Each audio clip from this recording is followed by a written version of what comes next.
দর্শক, আপনাদের সবাইকে স্বাগত ইউসিবি টু দা পয়েন্টে। সাথে আছি আমি সানজিদা তন্নি। 5 আগস্ট পরবর্তী বাংলাদেশের রাজনৈতিক পরিস্থিতি নিয়ে এবং বর্তমানে রাজনৈতিক দলগুলো কি অবস্থানে আছে সেইগুলো নিয়ে আজ আমরা আলোচনা করব।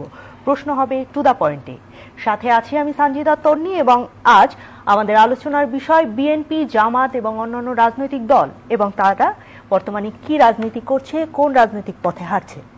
আলোচনার জন্য স্টুডিওতে আছেন জনাব মোহাম্মদ রফিকুল আমিন, আহ্বায়ক আম জনতা পার্টি, প্রতিষ্ঠাতা এবং সাবেক ব্যবস্থাপনা পরিচালক ডেস্টিনি। শুভেচ্ছা এবং স্বাগত। ধন্যবাদ। যে আমাদের সঙ্গে আছেন ব্যারিস্টার নাসিরউদ্দিন অসীম, আন্তর্জাতিক বিষয়ক সম্পাদক, বাংলাদেশ জাতীয়তাবাদী দল বিএনপি। স্বাগত জানাচ্ছি আপনাকে।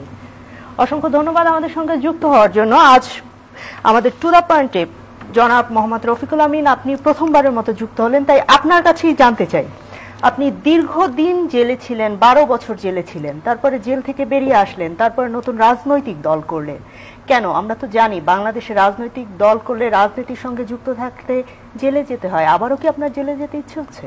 না, রাজনৈতিক দলে থাকলে জেলে যেতে হয় সেটা আমরা অতীতে দেখেছি। রাজনৈতিক প্রতিহিংসা থাকলে, এখনকার প্রেক্ষাপট ভিন্ন। এখন যারা রাজনৈতিক দল আছে বা যে সরকার ক্ষমতা আছে, আমার মনে হয় না ওনাদের আমলে রাজনীতি করলে জেলে যেতে হবে, এটা সঠিক না। কারণ এখন যদি জেলে যেতে হয় আরেকটা ফৌজদারি অপরাধ করলে যেতে হবে। রাজনীতি করার জন্য জেলে যেতে হবে এটা আমি বিশ্বাস করি না। এখন দেশের অবস্থা অনেক স্টেবল, অনেক ভালো। আপনি বিশ্বাস করেন না? আমি যখন আপনার পরিচয়টি দিচ্ছিলাম, আপনি ডেস্টিনির সাবেক ব্যবস্থাপনা পরিচালক, তার মানে কি এখন ডেস্টিনির পরিচালনা পর্ষদে আপনি নেই? না, আমি নেই। আমাকে বাদ দেওয়া হয়েছে 22 সালের 9 সেপ্টেম্বরে। আমাকে দেখানো হয়েছে যে আমার একটা মামলায় কনভিকশন হয়ে গেছে এবং আমি কনভিক্টেড ডাইরেক্টর হিসেবে থাকতে পারবো না, যদিও ওই মামলায় পরবর্তীকালে আমি জামিন নিয়েছি এবং ওই মামলা রহিত করা হয়েছে হাইকোর্টে। তাহলে আপনি যদি ব্যবস্থাপনা পর্ষদে না থাকেন, তাহলে ডেস্টিনির যে টাকাগুলো রয়েছে সেগুলো ফেরত পাবে কিভাবে সাধারণ জনগণ? সেটার জন্য আমি বর্তমান বোর্ডের কাছে প্রস্তাব রেখেছি যে আমাকে আবার আমার আগের পদে বহাল রাখা হোক, যেহেতু আমি জামিনে আছি। আমার মধ্যে দ্বন্দ্বটা আটকানো আছে, রহিত করা আছে হাইকোর্টে। আর আমি যদি না যাই, এটা আপনি সঠিক কথা বলছেন, আমি যদি আগের ব্যবস্থাপনা পজিশনে না যাই, এরা যে একেবারে দিতে পারবে না তা না, ডিফিকাল্ট হবে মানুষের টাকা সময় মতো দেওয়া। আপনাদের কি দেবার ইচ্ছা রয়েছে কিনা? সবার আছে। বর্তমান বোর্ডেরও দেখলাম, আমি কথা বলে দেখছি, তাদের খুবই আন্তরিকতা আছে টাকা ফেরত দেওয়ার। আসলে টাকা ফেরত দেবো না কেন? টাকা তো কোম্পানির অ্যাকাউন্টে আর সম্পত্তির মধ্যে আছে, কেউ নেয়নি। আমাদের কোনো পরিচালক বা কোনো শেয়ার হোল্ডার, কোনো এমপ্লয়ি এখান থেকে 1 টাকা আত্মসাৎ করেনি। টাকাগুলো রয়েছে এবং আপনাদের ফেরত দেওয়ার ইচ্ছে রয়েছে এবং সম্ভব ক্যাপাসিটি আছে। জি, পরবর্তী প্রশ্ন নিয়ে আপনার কাছে ফিরবো। জনাব নাসিরউদ্দিন অসীম, আপনার কাছে জানতে চাই, বিএনপির বর্তমান অবস্থা সম্পর্কে নিশ্চয়ই জানতে চাই। সেখানে রাষ্ট্র ক্ষমতায় আসার জন্য বিএনপি চেষ্টা করছে, সেজন্য তারা নির্বাচন চাচ্ছে, গণতান্ত্রিক পদ্ধতিতে আসতে চাচ্ছে, কিন্তু কোনো ফাঁদ তৈরি হচ্ছে কিনা যে ফাঁদের মাধ্যমে বিএনপিকে রাষ্ট্র ক্ষমতায় আসতে দেওয়া হবে না এরকম? ধন্যবাদ আপনাকে। প্রথমে আপনি যে কথাটা বলেছেন যে রাষ্ট্র ক্ষমতা আসার জন্য বিএনপি চেষ্টা করছে না, বিএনপি রাষ্ট্র ক্ষমতা আসার জন্য চেষ্টা করছে না। বিএনপি গতানুগতিক যে রাজনীতি যেটা, সেটা থেকে বেরিয়ে বাংলাদেশে যে অবস্থাটা বিরাজমান ছিল গত 17 বছর, প্রথম 1-11 2 বছর, পরবর্তীতে আপনার 2009 সাল থেকে 15 বছর আওয়ামী অপশাসন, দুঃশাসন যেটাই বলেন, সেটা থেকে উত্তরণের পথ। সুশাসন নিশ্চিত করতে হবে, জনগণের শাসন নিশ্চিত করতে হবে, আইনের শাসন নিশ্চিত করতে হবে। সে লক্ষ্যে আগামীতে একটা সুষ্ঠু নিরপেক্ষ নির্বাচন হবে, যেখানে বাংলাদেশের জনগণ প্রত্যক্ষভাবে তাদের ভোটাধিকার প্রয়োগ করতে পারবেন। ভোটারবিহীন রাতের ভোট, দিনের ভোট, রাতের বেলা বিনা ভোটে প্রতিদ্বন্দ্বিতা, কিংবা সকল দলকে বাদ দিয়ে অথবা অনেককে জোর করিয়ে 2-1 জনকে সিম্বলিক দেখানোর জন্য এমনটাই করেছে বিগত সরকার, যে আপনার যে বিশ্বজোড়া নাম যে ক্রিকেটারের, তাকেও মনে করেন যে জোর করে এনে এমপি বানিয়েছেন। আপনার চলচ্চিত্র নায়ক যাদেরকে, আমি একটা জিনিস বুঝি না, এই ধরনের পেশার মানুষরা আপনার ফেসিস্ট গভর্নমেন্টের সঙ্গে কিভাবে গেলেন আমি বুঝলাম না। যে এমপির একটা তকমা লাগাবেন, এ কারণে মানে যেতে হবে। বিগত সংসদে আপনার 70% ছিলেন আপনার ব্যবসায়ী, সংসদ সদস্য ছিলেন 70%। মানে আগে রাজনীতিবিদরা আপনার দেশের জন্য কাজ করতে পারতেন, কিন্তু পরবর্তীতে এসে দেখা গেল যে ব্যবসায়ীরা রাজনৈতিক দল, সরকার এবং রাজনৈতিক দলের নেতাদেরকে নিয়ন্ত্রণ করছেন, তারা তাদের স্বার্থে। মানে আপনারা যারা রাজনীতিবিদ, আপনারা যখন আন্দোলন হয়, আন্দোলনে মাঠে থাকেন, জেলে যান, কিন্তু যখন নির্বাচন আসে আপনাদের দল বাংলাদেশ জাতীয়তাবাদী দলেও দেখা যাচ্ছে অনেক স্টার তারকারা ভিড়েছে, সেখানে অনেক ব্যবসায়ীরা রয়েছে। এই প্রসঙ্গে একটি কথা বলছি, আমি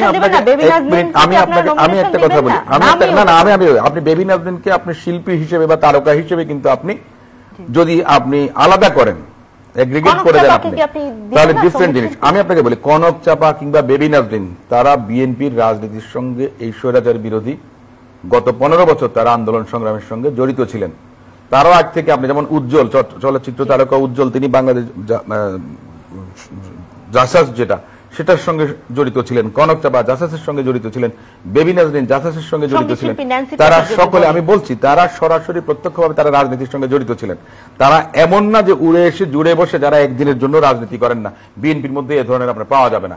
বিএনপির মধ্যে ব্যবসায়ীও, যিনি তার পেশা, দেখুন আমি মনে করি যে রাজনীতিবিদ যদি ব্যবসা করেন তাতে কোনো আপত্তি নেই, যে ব্যবসায়ী যখন রাজনীতি করার জন্য আসেন উদ্দেশ্য নিয়ে, সেখানে আপনার সবার সতর্কতা অবলম্বন করা উচিত, সেখানে আপনার একটা স্ট্যান্ডার্ড থাকা উচিত, একটা আপনার মিনিমাম একটা কাট অফ লাইন থাকা উচিত।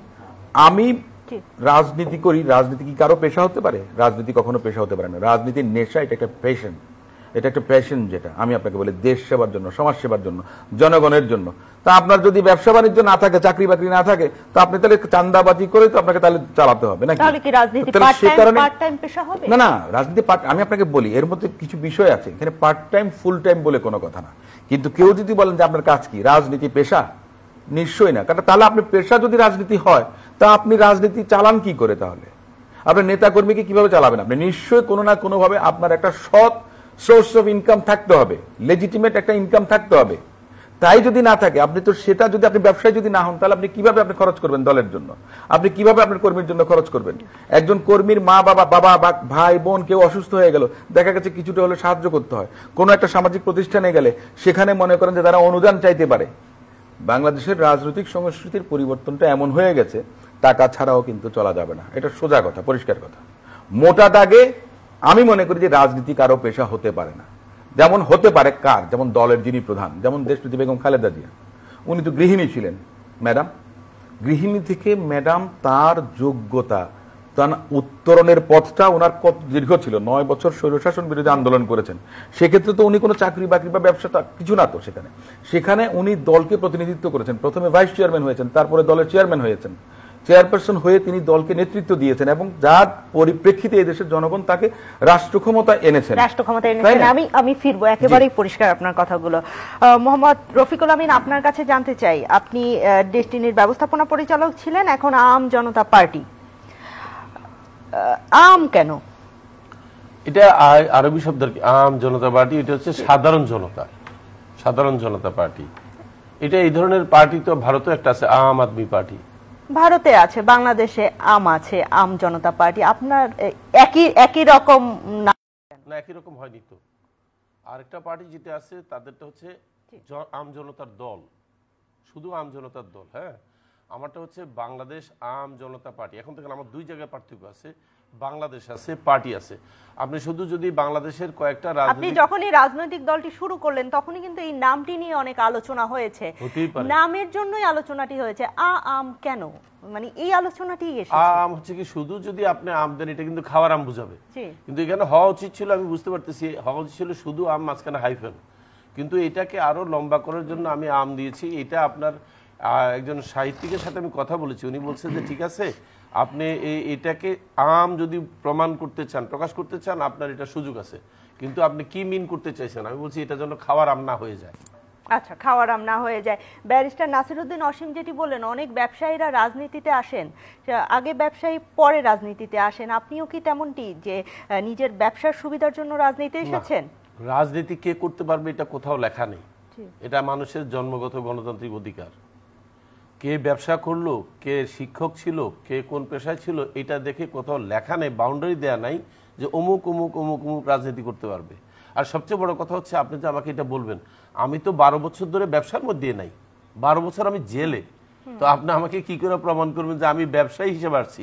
আমি যদি বলি, যেমন আপনি যদি দেখেন, আমাকে কিন্তু ব্যবসা থেকে বরখাস্ত করা হয়েছে, আমাকে আমার ব্যবস্থাপনা পরিচালক পদ থেকে বহিষ্কার করা হয়েছে। এইতে আমি সংক্ষুব্ধ অনেক বেশি। তখন আমি বুঝেছি আমার ন্যায় বিচার পাইনি। আমি আইনের শাসন প্রতিষ্ঠা করার জন্য রাজনীতিতে নামছি, আর কিছু না। নাকি আইনের সুবিধা নেওয়ার জন্য? এটা সম্ভব না, এটা কখনোই সম্ভব না।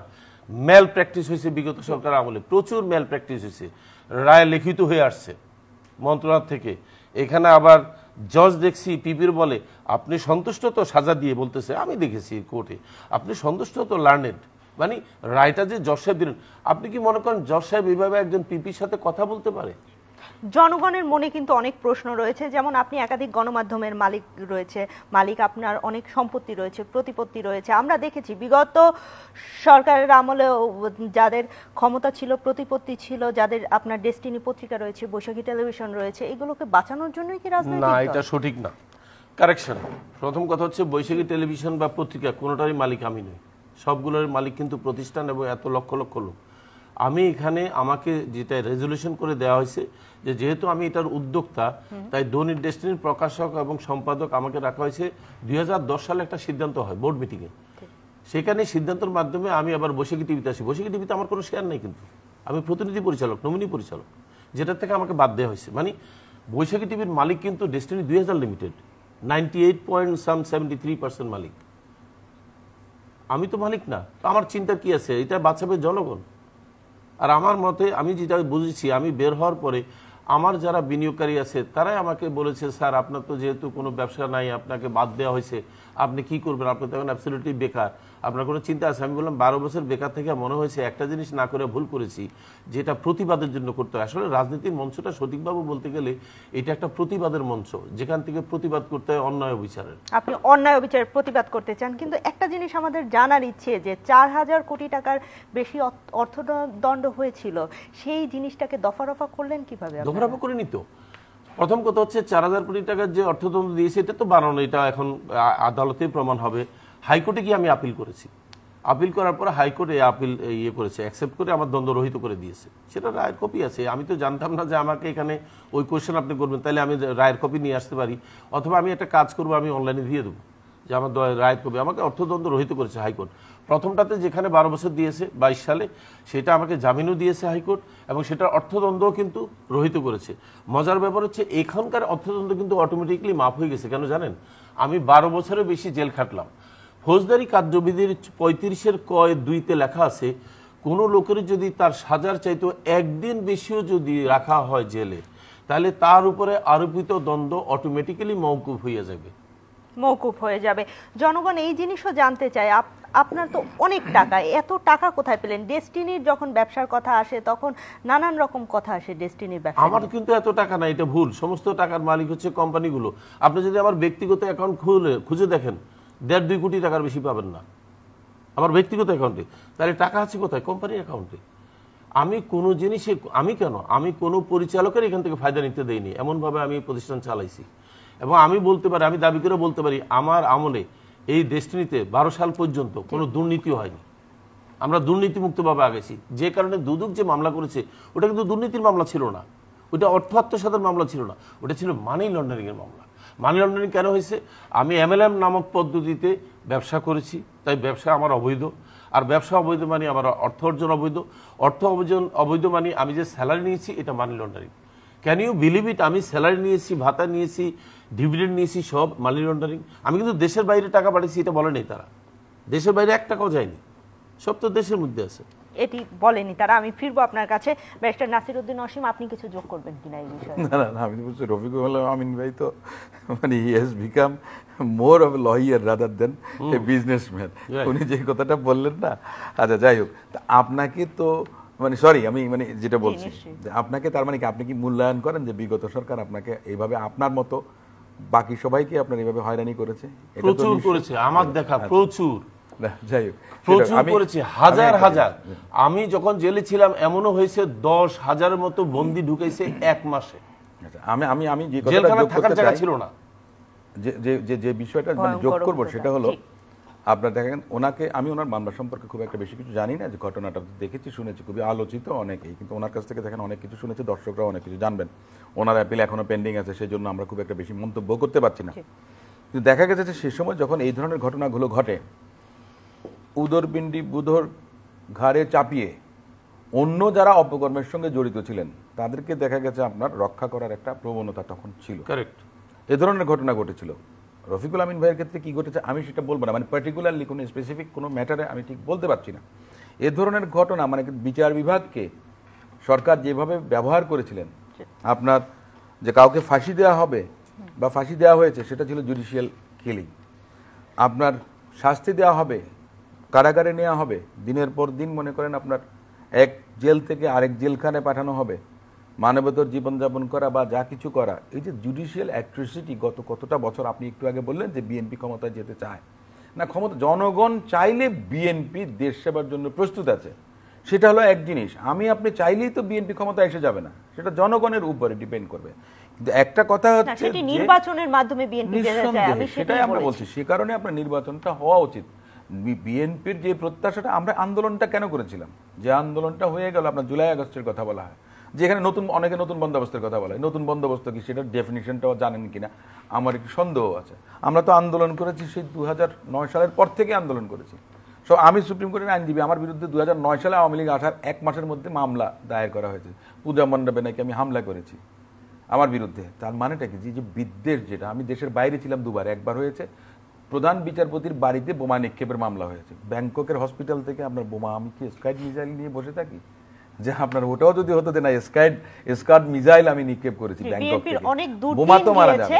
এবং সেই দুর্দিনে আপনাদের যুগপৎ আন্দোলনের যারা সঙ্গী ছিলেন তাদেরকে আমরা দেখলাম যে বর্তমানে আপনারা কাছে টানছেন, তাদের সঙ্গে আলোচনা করছেন, মত বিনিময় করছেন, কেন সরকারকে চাপে রাখার জন্য? না না না না না, এটা দেখুন, আমি আপনাকে একটা কথা বলি, এই যে আজকে সংস্কারের কথাটা এসেছে, আপনি যখন এই কথাটা তুললেন, প্রসঙ্গটা তুললেন, তার জের ধরে আমি বলছি, সংস্কারের কথা এখন বলছেন যারা নতুন বন্দোবস্ত, নতুন সংজ্ঞা, ডেফিনিশন আমাদেরকে শেখাতে চাচ্ছেন, জানাতে চাচ্ছেন, ভালো, সাধুবাদ জানাই তাদের সবাইকে। বিএনপি নেত্রী বেগম খালেদা জিয়া 2016 সালে ভিশন 2030 কথা বলেছিলেন, 27 দফা প্রণয়ন করেছিল বিএনপির ভারপ্রাপ্ত চেয়ারপারসন 2022 সালে। 2023 সালে 31 পয়েন্ট রাষ্ট্র কাঠামো সংস্কারের 31টি দফা দিয়েছে, এবং সেই 31 দফার মধ্যে যতগুলো সংস্কারের কথা আছে, এর বাইরে কারো পক্ষে কোনোদিন সম্ভব না আগামী 100 বছরও সংস্কারের নতুন কোনো পয়েন্ট আমরা অ্যাড করার মতো। এটা একটা হোল প্যাকেজ টোটালটাতে আছে। এখন যে কথাটা বলছি যে মানে শরিক দল যারা ছিলেন তাদেরকে কাছে টানছে সরকারের উপরে প্রেশার, নো, বিএনপি তো শরিক দলদেরকে নিয়েই কিন্তু আপনারা আন্দোলন করেছে, ওই 31 পয়েন্টের মধ্যেই আছে যারা যুগপৎ না। আমি বলছি কারণ 5 আগস্ট পরবর্তী সময় আপনারা যে প্রথম মহাসমাবেশটি করলেন সেখানে কিন্তু আপনাদের শরিক দলগুলো ছিল না। না, আমি আপনাকে একটা কথা বলি, এককভাবে যে বিএনপি একটা অনেক বড় সংগঠন, তাই না, সেটা তো সবাই জানে। বিএনপি নিজের আপনার কাজ করবে না এককভাবে, সব প্রোগ্রাম কি আপনার যুগপৎভাবে হবে? সব কি একসঙ্গে হবে? ভাত কি খেলে কি প্রতিদিন প্রতিবেশীকে ডেকে খেতে হবে? নিজের ফ্যামিলি মেম্বার যারা আছে তাদেরকে নিয়ে খেতে পারি না? বন্ধু বান্ধবদেরকে নিয়ে কি প্রতিদিন খাবো একসঙ্গে? তো বউ বাচ্চা তো মনে করেন যে ঘর দোর ছেড়ে চলে যাবে। আমার কথাটা হচ্ছে যে আমরা সেখানে আমাদের নেতা জনাব তারেক রহমান সাহেব, ওনার কতটুকু আপনার যে ভিশনারি ওনার এই ছিল আইডিয়াস, সেটা হচ্ছে যে আমরা ক্ষমতায় গেলে, যদি আমরা জনগণ আমাদেরকে নির্বাচিত করে, আমরা এই গণতান্ত্রিক আন্দোলনের স্বৈরাচারের বিরুদ্ধে যারা আন্দোলন করেছে তাদের সকলকে আমরা সরকারে জয়েন করার জন্য আমরা আহ্বান জানাবো। তার মানে এটা নতুন কোনো কিছু না যে শরিক দলদেরকে ডাকছে সরকারের উপরে চাপ প্রয়োগ করার জন্য। এককভাবেও বিএনপি, সেটি বাংলাদেশের জন্য খুবই পজিটিভ একটা বিষয়, কিন্তু বিএনপি এককভাবেও চাপ প্রয়োগ করার ক্ষমতা রাখে। বিএনপি চাপ প্রয়োগ করছে না, কখনোই করছে না। বিএনপি বলেছেন যে ডক্টর মোহাম্মদ ইউনূসের সরকার, এই সরকারকে ব্যর্থ হতে দেয়া যাবে না, আমরা সর্বাত্মক সহযোগিতা শেষ পর্যন্ত করে যাব। কিন্তু আপনাদের কাট টাইম ডিসেম্বর নির্বাচনের জন্য, সেটা তো অফকোর্স আমরা চাইতাম। আপনি দেখেন না, আমি আপনাকে বলি, বদরুদ্দিন ওমর স্যারের কথা, ওনার কি কোনো এজেন্ডা আছে?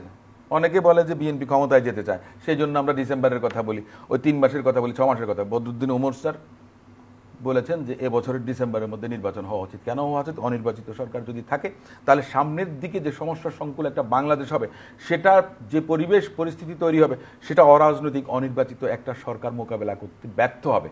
এটা উনি নিজে খুব স্পষ্টভাবে, ওনার মতো দার্শনিক, ওনার মতো জ্ঞানী আমার জানা ছিল না যে স্যার যে আপনার অক্সফোর্ড ইউনিভার্সিটি থেকে আপনার পিপিপি আপনার করেছেন, মানে আপনার এই যে ফিলোসফি, আপনার পলিটিক্স এবং আপনার অর্থনীতিতে উনি ডিগ্রি, ওনার অক্সফোর্ড ইউনিভার্সিটি।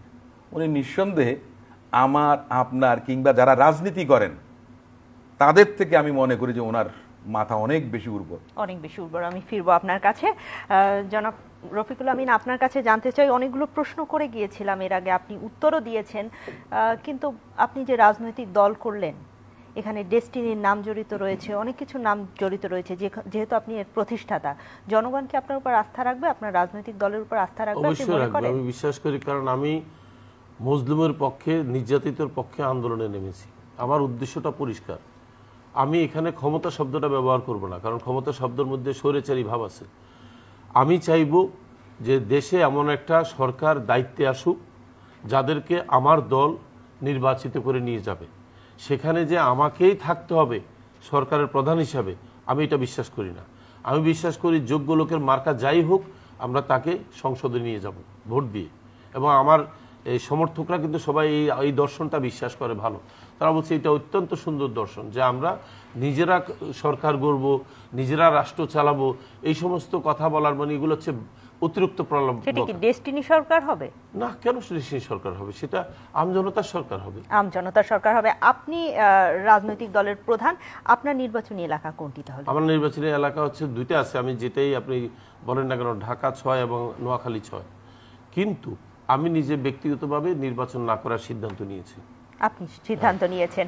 আচ্ছা, আমরা যদি পুরনো দিনে ফিরে যাই, আপনি পদ্মা সেতু নির্মাণ করে দিবেন এরকম একটি ঘোষণা দিয়েছিলেন। এটা রিউমার, এটা অসত্য, এটা সঠিক না।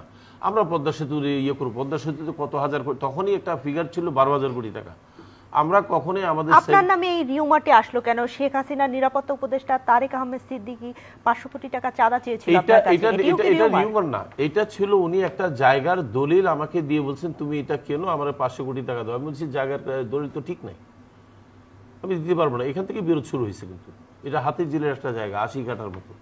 আমি বলছি সরি, আমার ডিপার্টমেন্ট দেখে বলছে স্যার এই আপনার ব্যাংকে তো 1-2 কোটি টাকা রয়েছে, 500 কোটি টাকার জমি কিভাবে কিনতেন? সেটাই তো বলেছি, যা প্রথমে বলেছি আমাদের কাছে এত টাকা নেই। আমাদের কাছে হার্ডলি 100 থেকে 150 কোটি টাকা থাকে আমাদের এমপ্লয়ীদের খরচ, খরচ।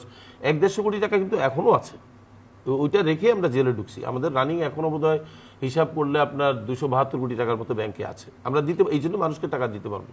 কিন্তু ওনারা যেটা চাপ দিলেন যে এটা আপনি ধীরে ধীরে দেন, কিস্তিতে দেন, আমরা বলেছি যে এত টাকাও না, আর জমিও ঠিক নাই। যদি জমিটা ঠিক থাকতো আমরা হয়তো ভিন্ন চিন্তা করতাম, কিন্তু দেখা গেছে জমিটা সম্পূর্ণ কাগজপত্রে বানানো। তো এইখান থেকে আমি আপোষ করে আমি বলছি না, আমি এটা পারবো না। আমাদেরকে এরকম লোভর দেখানো হয়েছে যে সরকার আমাদেরকে বড় আকারের ঋণ দিয়ে দিবে, আমাদেরকে এই করবে সেই করবে। আমি সরি, আমি এগুলাতে ইন্টারেস্টেড না। এবং আমাকে অনেক লোভ দেখানো হয়েছে কিন্তু রাজনীতি। আমি বলছি না, আমি এগুলোর মধ্যে নাই। এইখান থেকে তখন আমাকে প্রথম দুদুকের ডেকে আমাকে ধরানোর জন্য একটা এজেন্ডা দিয়ে দিল। তাহলে বিভিন্ন পত্রপত্রিকায়, তৎকালীন পত্রপত্রিকায় এসেছিল আপনি রাবার বাগান দখলের সঙ্গে জড়িত, বিভিন্ন স্থাপনা দখলের সঙ্গে জড়িত। না, এটা সঠিক তথ্য না। এগুলো কি অসত্য ছিল? এগুলো সব অসত্য, এগুলো বানানো। বলাকা সিনেমা হলের কি ব্যাপার ছিল? বলাকার সাথে তো আমার সম্পর্ক নাই। আনন্দ সিনেমা, আনন্দ ছন্দ আমরা কিনেছি। সেটা কার নামে কিনেছি? সমিতির নামে। সমিতির মালিককে 8.5 লক্ষ লোক। আমি কোনো সম্পত্তি আমার নিজের নামে কিনি না এবং কোনো পরিচালকের নামেও কিনি না। সকল সম্পত্তি কিন্তু সমিতির নামে কেনা। সমিতির নামে কেনা। আমি যদি বাংলাদেশ জাতীয়তাবাদী দলের কথা বলি, তাদের 31 দফা রয়েছে, তাদের বিভিন্ন ধরনের পরবর্তী নির্বাচন পরবর্তী সময় কি করবে সেই দিক নির্দেশনা রয়েছে। আপনার নতুন রাজনৈতিক দল, আপনাদের কি এরকম দিক নির্দেশনা কবে আসবে? আমাদের 7টা দফা আছে, আমরা অত বড় করে চিন্তা করি নেই। আমরা 7টা দফা নিয়ে চিন্তা করেছি। এরকম প্রথমটা ছিল আইনের শাসন প্রতিষ্ঠা করব আমরা যে কোনোভাবে। সামাজিক নিরাপত্তা, মানুষের যাতে ঘরের থেকে বেরোলে ভ্যানিটি ব্যাগ ছিনতাই না হয়ে যায়, গাড়ির তলে পড়তে না হয়, নিরাপদ সড়ক নিশ্চিত করা, তারপরে ফুড খেয়ে যেন মারা না যায়, হাসপাতালে যেন চিকিৎসার অভাবে মারা না যায়, আমরা এই জিনিসটাকে এনশিওর করব। তারপরে আমরা বলেছি যে মানুষের যে শিক্ষা হচ্ছে মানুষের অধিকার, আমরা ইন্টারমিডিয়েট পর্যন্ত বিনামূল্যে শিক্ষার ব্যবস্থা করতে চাই। এটা সম্ভব। এরকম আপনাদের 7টি দফা রয়েছে। আমরা দেখি যে বর্তমানে যদি আমি ধরি, বাংলাদেশের সবচেয়ে বড় রাজনৈতিক দল বিএনপি এবং তারপর বাংলাদেশ জামাত ইসলামী। আমরা কি দেখতে পারি যে ভবিষ্যতে আপনারা যে কোনো রাজনৈতিক দলের সঙ্গে যুক্ত হতে পারেন? নতুন একটি রাজনৈতিক দল যদি আমাদের মতাদর্শ, আমাদের রাজনৈতিক এজেন্ডার সাথে কারো মিলে যায়, আমরা একটা কথা সবসময় বলি, আমরা এককভাবে কোনো কিছু চিন্তা করি না। যদি কারোর সাথে আমাদের মতাদর্শ মিলে যায়, অবশ্যই আমরা একসাথে কাজ করবো দেশের উন্নয়নে। কেউ যদি সত্যিকার অর্থে দেশকে ভালোবাসে, সে কিন্তু কোনোদিন নিজেকে বড়াই করে দেখাবে না। সে বলবে যে আমরা সবাই মিলে, যে কারণে আমার গঠনতন্ত্রের শুরুতে দুইটা কথা লেখা আছে। একটা হচ্ছে বৈষম্যহীন সমাজ ব্যবস্থা এবং বৈষম্যহীন রাষ্ট্র ব্যবস্থা প্রতিষ্ঠিত করা আমাদের লক্ষ্য। আর নিচে দিয়ে একটা স্লোগান আছে, এসো মোরা একসাথে দেশ গড়ি, এসো মোরা একসাথে দেশ গড়ি। যদি বলি আটরশি পীরের গোলাপ ফুল মার্কা নামে একটি রাজনৈতিক দল ছিল, তারা 300 আসনে প্রার্থী দিয়েছিলেন কিন্তু কোনো আসন পায়নি, এরকম যদি কিছু ঘটে যায় বাংলাদেশে আপনাদের রাজনৈতিক দলের? দেখেন, আমি তো বলেছি আমাদের উদ্দেশ্য কিন্তু ক্ষমতায় যাওয়া না, আমাদের উদ্দেশ্য হচ্ছে সুষ্ঠু ধারার রাজনৈতিক মঞ্চ তৈরি করা, যেখানে মানুষের রাজনীতি চর্চা করবে, যোগ্য লোকদেরকে নিয়ে যাবে। 300 দিলাম না 3টা দিলাম, এটা ইম্যাটেরিয়াল। আমি যদি মনে করি এমন কোনো আমার সহ রাজনৈতিক দল তিনি এমন একটা প্রার্থী দিয়েছেন আমাদের আসনে যার পছন্দ হয়েছে, আমার ওনার মার্কা কি আমি দেখবো না, আমি আমার লোকদেরকে যোদ্ধাদেরকে বলে ওনাকে ভোট দাও, এটা হচ্ছে আমার অ্যাটিচিউড। এটা হচ্ছে আপনার অ্যাটিচিউড। অসংখ্য ধন্যবাদ। আপনার কাছে জানতে চাই, অনেক রাজনৈতিক প্রেক্ষাপট নিয়ে আলোচনা হচ্ছিল, যদি বর্তমান সময়ের কথা বলি, বিএনপি এবং জামাতি ইসলামী লন্ডনে তাদের বৈঠক হয়েছে এবং পরে জামাতের আমির বাংলাদেশে আসার পরে তার মাঠ পর্যায়ে যে বার্তা দিয়েছেন সেখানেও আমরা পরিবর্তন লক্ষ্য করেছি। তারাও বলেছেন, আপনারা বলেছেন ডিসেম্বর নির্বাচন, তারা বলেছেন রমজানের আগে নির্বাচন। বৈঠকটি কি ফলপ্রসূ আপনি মনে করেন? আমি শুনবো আপনার উত্তরটি। প্রিয় দর্শক, ইউসিবি টু দা পয়েন্টে আমরা আছি অনলাইনে আপনারা আমাদের সঙ্গে যুক্ত থাকেন এবং বিশ্বের যে কোনো প্রান্ত থেকে ফেসবুক, ইউটিউবে আমাদের সঙ্গে যুক্ত থেকে আমাদের আয়োজনটি দেখতে পারেন।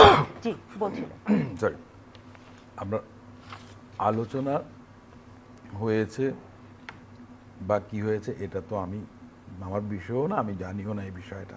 প্রথম কথা হচ্ছে যে এটা, আর যদি আলোচনা হয়েছে তা আলোচনা কোন বিষয়ে হয়েছে সেটাও জানার কোনো সুযোগ আমার নেই।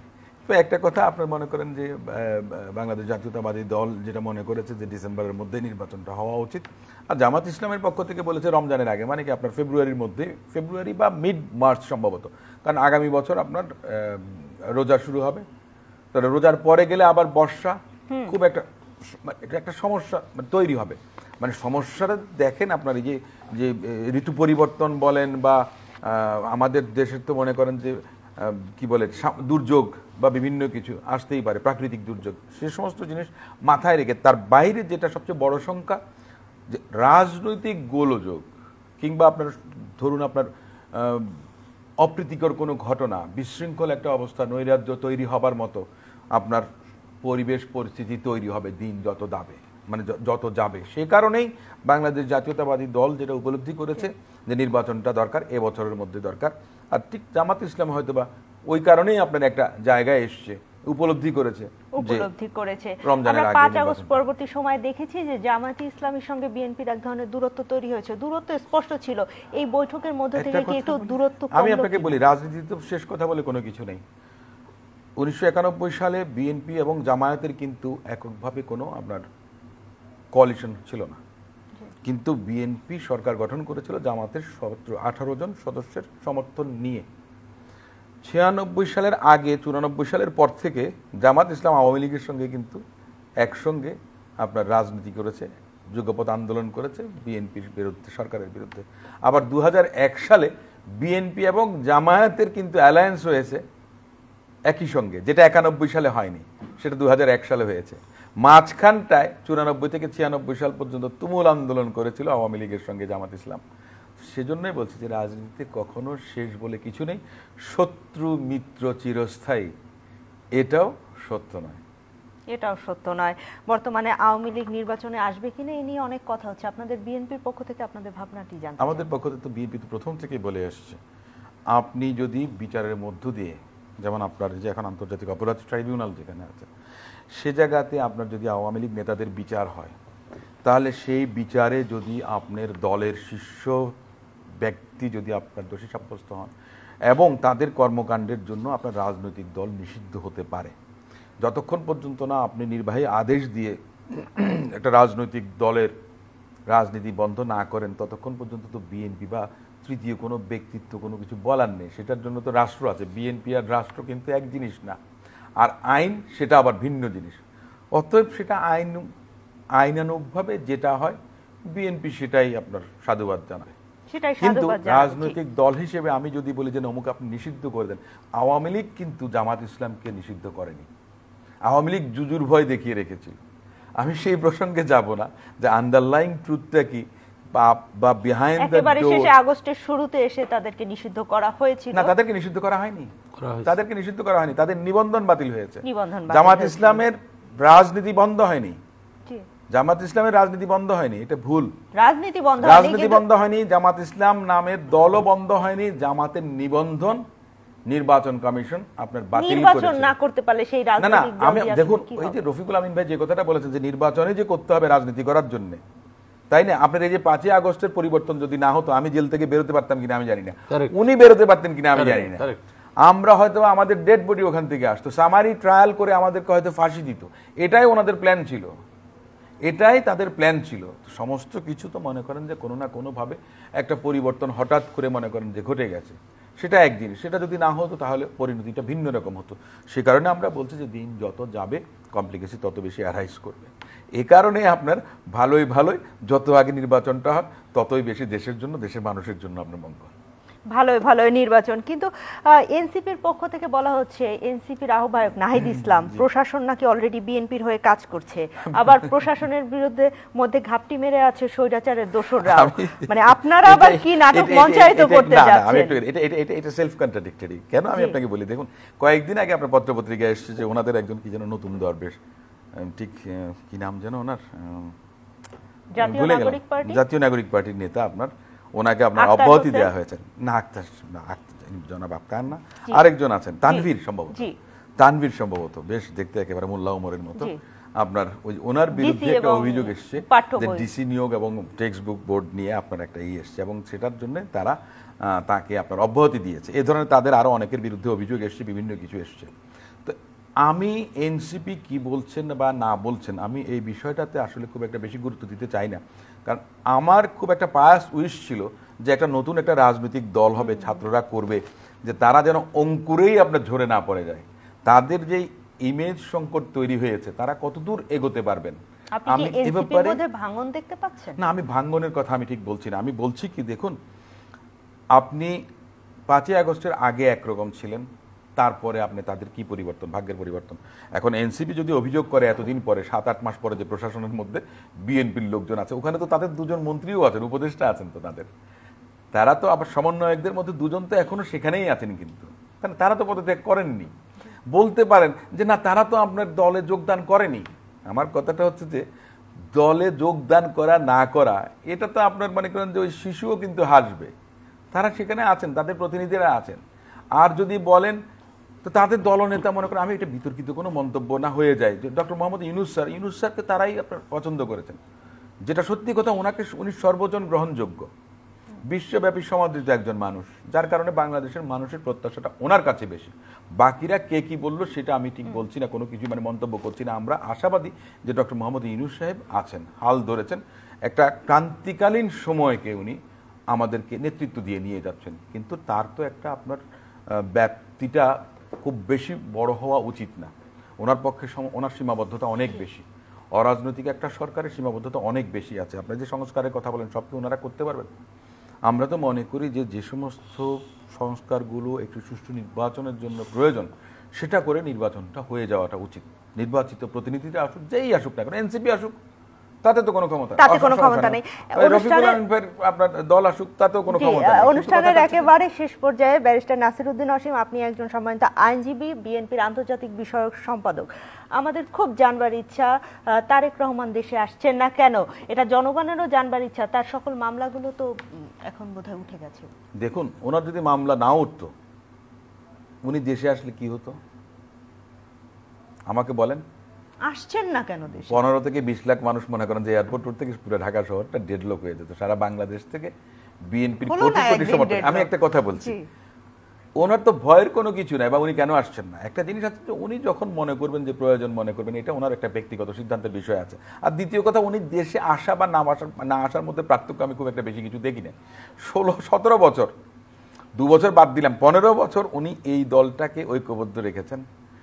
উনি এই দলের নেতা কর্মীদেরকে সংঘবদ্ধ করে উনি সাংগঠনিকভাবে এই দলকে পরিচালনা করেছেন। এই দলের কোনো ভাঙন 17 বছরে 17 জন নেতা এই হয়নি এবং উনি লন্ডনে বসে সেটা করেছেন। আমি বলি, আপনি কি মনে করেন না দেশে আসলে একটা গণজোয়ার হবে? তার না, গণজোয়ার তো বিএনপির আছে, বিএনপির তো গণজোয়ার আছে। সেজন্যই তো আপনি যে প্রথমে বলেছিলেন যে বিএনপি কি কেউ চায় না যে ক্ষমতায় আসুক, সেজন্য আপনার বিভিন্ন কথা বলছে। তার মানে বিএনপির গণজোয়ার আছে, এটা তো আপনার একেবারে অবধারিত সত্য কথা। এখন আরেকটা বিষয় একটু বলি, যে ব্যক্তিগতভাবে যে আমাদের দেশে তো আপনাদের যে মা বাবার প্রতি তো সন্তানের একটা কর্তব্য আছে। তো ওনার মা তো দীর্ঘদিন অসুস্থ ছিলেন, কারাগারে ছিলেন, চিকিৎসা সেবা থেকে বঞ্চিত ছিলেন। তিনিও আপনার উত্তম চিকিৎসা সেবা নেবার জন্য আপনার লন্ডনে গিয়েছেন, সেখানে এখনো তিনি চিকিৎসা দেন। সঙ্গত কারণে ছেলে হিসেবে মায়ের প্রতি তার কর্তব্য, গুরু দায়িত্ব যেটা আছে, সেটা ফেলে রেখে তো এই মুহূর্তে এখনো আসতে পারবেন না। সে কারণেই বলছি যে যখনই আপনার প্রয়োজনটা শেষ হবে তখন উনি ফেরত আসবেন। ব্যক্তিগত কারণেই তিনি আসছেন। আমি তাই মনে করি। আপনি তাই মনে করেন? এই মুহূর্তে আমি তাই মনে করি। অসংখ্য ধন্যবাদ। মোহাম্মদ রফিকুল আমিন, আপনার কাছে ফিরতে চাই। অনেকগুলো প্রশ্ন করলাম, নতুন রাজনৈতিক দল গঠন করছেন, রাজনৈতিক দলের আপনি 7টি দফার কথাও বললেন। আপনি এই রাজনৈতিক দলের ভবিষ্যৎ কি দেখতে পান? অনেক ভালো, কারণ আজকে আমি একটা মিটিং করেছি, আমাদের আহ্বায়ক কমিটির একটা মিটিং করেছি। আমার কাছে খুব মজা লেগেছে, স্টোরিটা একটু শেয়ার করি। আমার কাছে একজন বিনিয়োগকারী আসছে, সে আইসা প্রথমে বললো, স্যার আমি আপনার কোম্পানিতে প্রায় 1 লক্ষ টাকা বিনিয়োগ করেছি, তো আমার কাগজপত্র ঠিক নাই, কোথায় আছে খুঁজে পাচ্ছি না, আমি কিভাবে টাকাটা পেতে পারি? আমি আপনি এক কাজ করেন, আপনি আমাদের কাছে একটা দরখাস্ত করেন, ওই সমিতির নতুন ম্যানেজমেন্ট আছে, আমি বলে দেবো তাদেরকে। আমি দেখাই দিলাম এরা হচ্ছে নতুন ম্যানেজমেন্ট হয়েছে, কিন্তু সমিতিতে কয়েকদিন আগে ইলেকশন করেছে, অধিদপ্তর করে দিয়েছে। তো আপনি এটা তখন সেই সাথে সাথে আমাকে কাট করলো, স্যার আমি টাকা দরখাস্ত করতে আসি নাই, শুনলাম আপনি একটা রাজনৈতিক দল করেছেন, আমি কি সেখানে সুযোগ পাবো? আমি বললাম আপনারা টাকা ফেরত নিতে আসছেন না? আমি ওইটাও ছিল বলা, কিন্তু আমি রাজনৈতিক দলে সম্পৃক্ত হতে চাই। আমি একদম হেসে দিছি। আমি তখন বলছি আপনি বসেন, এই ওনাকে চা খাওয়া। আমি দেখতেছি আমার লোকেরা পজিটিভলি রেসপন্স করতেছে, নাকি পাওনা টাকা আসেনি তো। সেটাই তো আমি অবাক হয়েছি যে পাওনা টাকা আনতে গিয়ে বলতেছে যে আমি রাজনৈতিক দলে আসতে পারি কিনা। আমি বলছি ঠিক আছে, দুইটাই করেন আপনি, অসুবিধা কি? পাওনা টাকাটা আপনার কিভাবে দেওয়া যায় সে ব্যবস্থাও করে দিই, রাজনীতিও করেন, সমস্যা কি? উনি বলেন না, আপনার চিন্তা ভাবনা খুব ভালো লাগছে আমাদের কাছে, আমাকে এই ক্রেডিটটা দিলেন। যে আমাকে একটা জিনিস সে ভালো বলছে যে আপনি ক্ষমতায় যেতে চান না, মানে যোগ্য লোককে ক্ষমতায় নিতে চান, এটা কিন্তু একটা নতুন দর্শন। জি, অসংখ্য আমাদেরকে সাপোর্ট করেন তাহলে। আমি জানি না, তিনি বলেছেন যে তিনি যে কোনো দলের সঙ্গে কাজ করতে না, পারেন। আমি সেটা বলি, আমি আমাদের রাজনৈতিক এজেন্ডার সাথে, আমাদের মতাদর্শের সাথে, আমাদের রাজনৈতিক এজেন্ডার সাথে যার মিল থাকবে এবং যারা আমাদেরকে সেই করতে পারবে, প্রতিজ্ঞা করে আমাদেরকে স্যাটিসফাই করতে পারবে, আমরা অবশ্যই তাকে দেবো। সে কে হলো সেটা আমাদের দেখার বিষয়। শুভকামনা আপনাদের নতুন রাজনৈতিক দলের জন্য। অসংখ্য ধন্যবাদ আপনাদের দুজনকে। প্রিয় দর্শক, ইউসিবি টু দা পয়েন্ট থেকে আজকের মতো বিদায় নিচ্ছি।